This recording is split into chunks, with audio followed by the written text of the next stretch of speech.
आज के इस वीडियो में हम ट्राइक का अध्ययन करेंगे।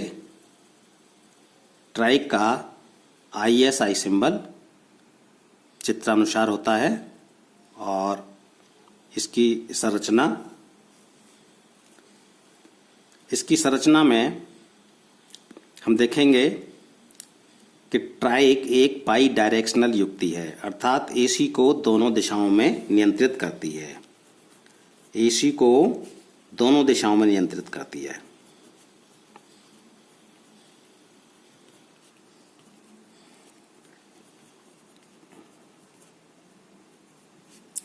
दोनों दिशाओं में नियंत्रित करती है। इसकी संरचना में दो SCR रिवर्स पैरेलल जुड़े होते हैं। इसके 3 टर्मिनल MT1, MT2 और गेट होते हैं, अथवा एनोड 1, एनोड 2 और गेट होते हैं।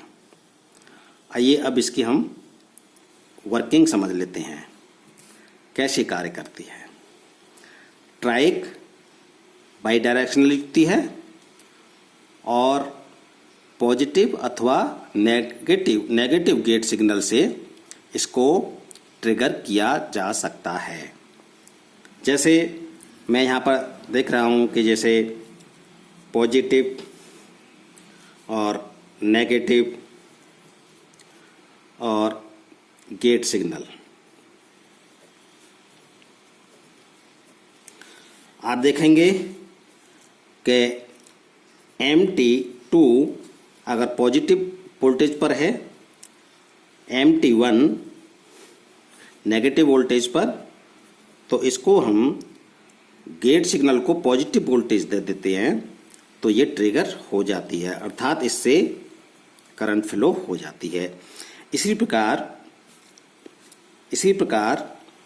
MT2, MT1 positive voltage, negative voltage और नेगेटिव सिग्नल से भी ये ट्रिगर हो जाएगी। तो इस प्रकार MT1 पॉजिटिव वोल्टेज पर रखें और MT2 हम नेगेटिव वोल्टेज पर रखते हैं तो यह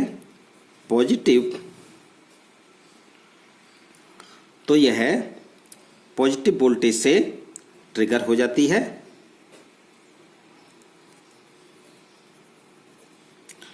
और यदि इसको हम MT1 को पॉजिटिव वोल्टेज पर रखते हैं, इसको नेगेटिव वोल्टेज पर रखते हैं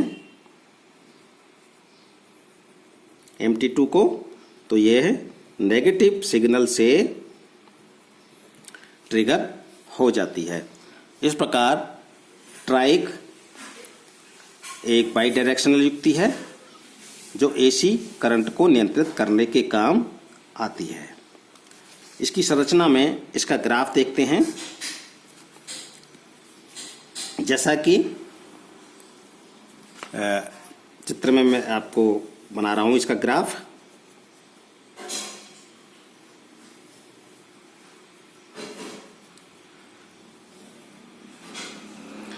ये VF forward voltage, VR reverse voltage, forward voltage के कारण ये फॉरवर्ड करंट IF और रिवर्स वोल्टेज के कारण इसमें करंट फ्लो होती है -IR। तो आप देखेंगे जैसे जैसे हम इसके गेट को वोल्टेज देते हैं तो इसमें कोई करंट फ्लो नहीं होती, लेकिन जैसे ही हम इसके गेट को ट्रिगर कराते हैं तो करंट का फ्लो हो जाता है। इस प्रकार आप देखेंगे कि अगर हम अधिक वोल्टेज लगाते हैं तो वैसे भी विदाउट गेट इसको हम ट्रिगर करा सकते हैं, करंट का फ्लो करा सकते हैं, लेकिन ये उचित मेथड नहीं है। तो हम इसको गेट सिग्नल से ही कराते हैं और ये इसका लैचिंग करंट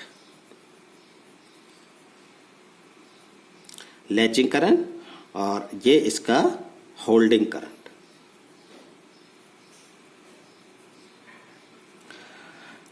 ये आई जी इज इक्वल टू 0 वोल्टेज पर है, लेकिन हमने वोल्टेज को बहुत अधिक बढ़ाया हुआ है, तो ये ट्रिगर, इससे करंट फ्लो हो जाएगा। और इस पोजीशन पे यदि हमने इसको गेट सिग्नल को लगभग 4 मिली एम्पीयर करंट फ्लो करवाया है तो ये ट्रिगर हो जाती है। इसी प्रकार ये है नेगेटिव डायरेक्शन में भी करंट को फ्लो करवा देती है, जैसा कि आप यहाँ पे देख रहे हैं। इसमें current flow, trigger triac on, और ये नेगेटिव डायरेक्शन में वोल्टेज, और ये इसका IG current, IG 4 milli ampere, लगभग 4 मिली एम्पियर करंट पर ये ट्रिगर हो जाती है, अर्थात इससे करंट फ्लो हो जाती है। और ये इसका IG इज इक्वल टू 0। तो ये मेथड तो सही नहीं है, लेकिन गेट सिग्नल अगर हम इसको देते हैं 4 मिली एम्पियर के आसपास करंट इसमें फ्लो करती है, तो यह करंट को फ्लो करवा देती है। MT1 और MT2 के मध्य में करंट को फ्लो करवा देती है। तो आपने देखा कि ट्राइक जो है ना, इस प्रकार से कार्य करती है। अब देख लेते हैं ट्राइक का फुल वोल्टेज कंट्रोल। ट्राइक का फुल वोल्टेज कंट्रोल हम यहाँ पे देख लेते हैं। जैसे मैं सर्किट डायग्राम बना लेता हूँ। फुल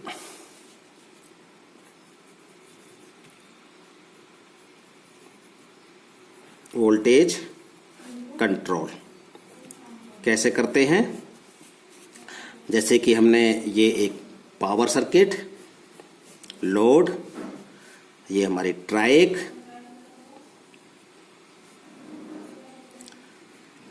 है ये, और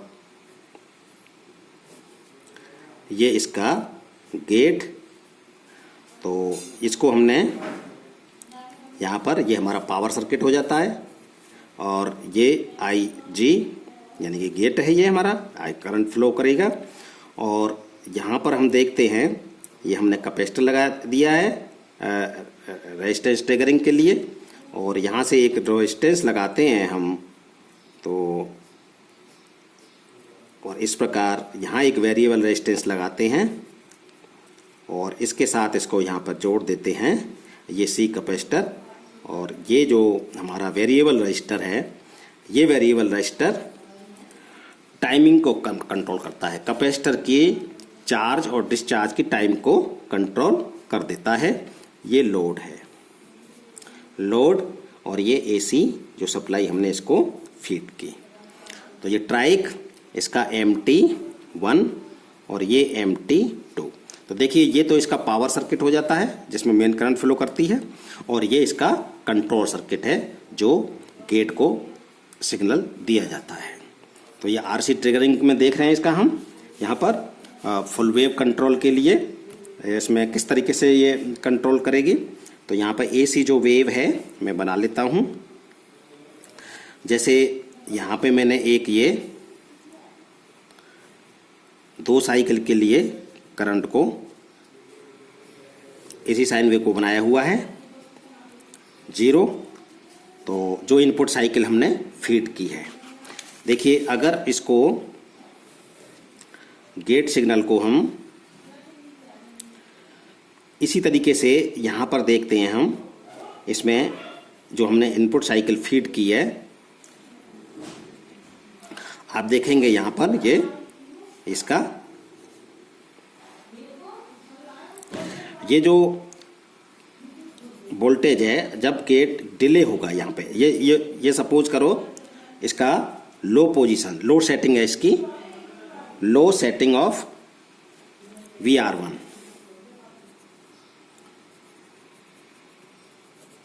ऑफ VR1, यानी कि जो मेरा वेरिएबल रजिस्टर है इसको मैंने लो पे सेट किया हुआ है। तो ट्राइक टर्न ऑन ये हो जाएगी, ट्राइक टर्न ऑन हो जाएगी, अर्थात यहाँ पर ट्राइक ऑन हो रही है। इसी तरीके से यहाँ पर ट्राइक जो है वो ऑन होगी, और इतने टाइम में करंट का फ्लो नहीं होगा। ये जो साइकिल हम देख रहे हैं यहाँ पर, और इसी तरीके से ट्राइक ऑन होगी और ऑफ होगी। ऑफ कहाँ पे होगी? यहाँ पर होगी। फिर टर्न ऑन होगी नेगेटिव डायरेक्शन में, फिर टर्न ऑन होगी। इस तरीके से ऑन और ऑफ, ये इस पोजीशन पे ऑफ हो जाएगी और यहाँ पर ट्राइक है जो वो ऑन हो जाएगी। तो इस प्रकार यह करंट का फ्लो करवा देगी। ये पोजीशन इसकी ऑफ। अगर हम इसको जो रेजिस्टेंस है हमारा इसका, ये हम मिड पोजीशन पर रखते हैं, तो ऐसे केस में करंट का जो फ्लो है वो कुछ कम होगा, क्योंकि ट्राइक जो टर्न ऑन होगी वो डिले करेगी। तो ट्राइक जो टर्न ऑन होगी तो वो यहाँ पर देखेंगे आप, यहाँ पे ये डिले करेगी। डिले का मतलब क्या हुआ? मिड पोजीशन पे यहाँ पे सपोज करो ये कर रही है, तो पहले देखेंगे आप यहाँ करंट का फ्लो हो रहा है, इसमें करंट का फ्लो हो रहा है, इस टाइम में करंट का फ्लो नहीं हुआ है। ट्राइक टर्न ऑन नहीं है, यानी गेट को सिग्नल नहीं है, तो ट्राइक ऑफ है। तो ऑन होने के बाद करंट का फ्लो होगा। इसी तरीके से यहाँ इसमें करंट का फ्लो होगा और 1/4 साइकिल में करंट का फ्लो नहीं होगा, यदि ये हमारा मिड पोजीशन पर है। मिड पोजीशन VR1 जो हमारा रजिस्टर है, ये जो हमारा रजिस्टर है, अगर इसकी हमने मिड पोजीशन पे किया है तो ये करंट का फ्लो यहाँ पर होगा। ये टर्न ऑन यहाँ होगी, तो इतने टाइम में करंट का फ्लो नहीं होगा, आप ये देखेंगे। इसी तरीके से यदि हम इसी तरीके से देखेंगे कि अगर हम सपोज करो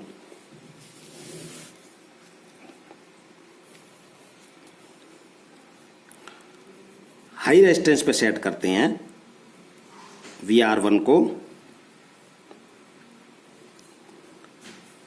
VR1 को हम हाई रेजिस्टेंस पे सेट कर देते हैं, तो आप देखेंगे ट्राइक डिले करेगी और ये डिले करेगी, अर्थात ये टर्न ऑन होने में, तो ये करंट का फ्लो होगा, अर्थात करंट का फ्लो बहुत कम हो जाएगा। इस तरीके से इस टाइम में, यहाँ से ये टाइमिंग जो हमारा, इसमें करंट का फ्लो नहीं होता। ये टाइमिंग है, टाइम बेस। तो high setting,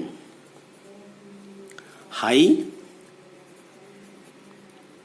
setting of VR1, तो इस प्रकार यह ट्राइक फुल वेव कंट्रोल करती है, अर्थात AC को दोनों दिशाओं में नियंत्रित करती है और एक बाई डायरेक्शनल युक्ति है।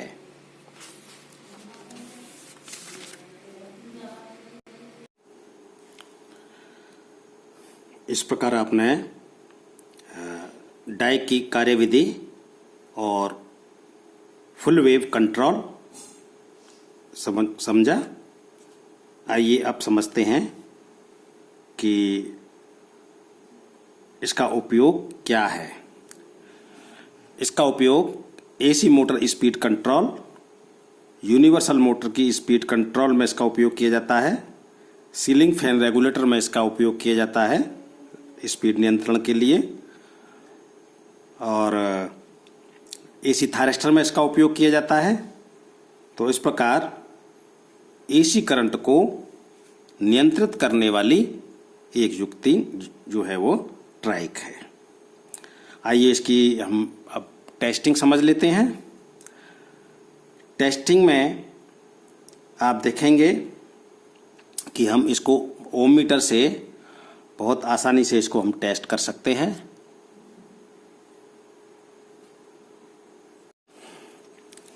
आइए अब ट्राइक का टेस्टिंग समझ लेते हैं।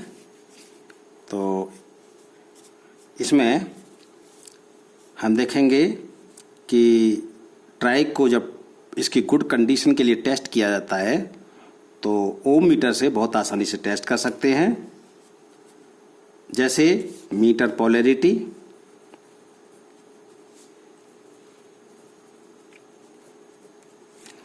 मीटर की जो पोलैरिटी है वो पॉजिटिव और नेगेटिव, अगर हम यहाँ पर MT2 और गेट के बीच में लेते हैं तो हाई रेजिस्टेंस शो करेगा, ये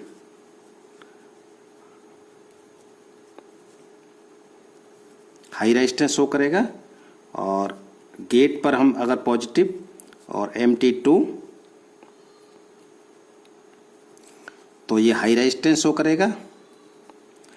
और अगर यदि हम इसको MT2 और MT1 के बीच में रेजिस्टेंस इसका मेजर करते हैं, हाई रेजिस्टेंस MT1 और MT2, अर्थात इसको हम मीटर की जो पोलैरिटी है उसको पॉजिटिव MT1 के और नेगेटिव MT2, तो हाई रेजिस्टेंस शो करता है। और MT1 गेट के साथ मेजर करें तो लो रेजिस्टेंस शो करेगा, अथवा गेट के को हम पॉजिटिव वोल्टेज पे रखें, पॉजिटिव लीड, और यहाँ हम इसकी MT1 को नेगेटिव लीड पे रखते हैं तो भी ये लो रेजिस्टेंस शो करती है। इस प्रकार डायोड को हम बहुत आसानी से ओम मीटर के द्वारा या मल्टीमीटर के द्वारा टेस्ट कर सकते हैं।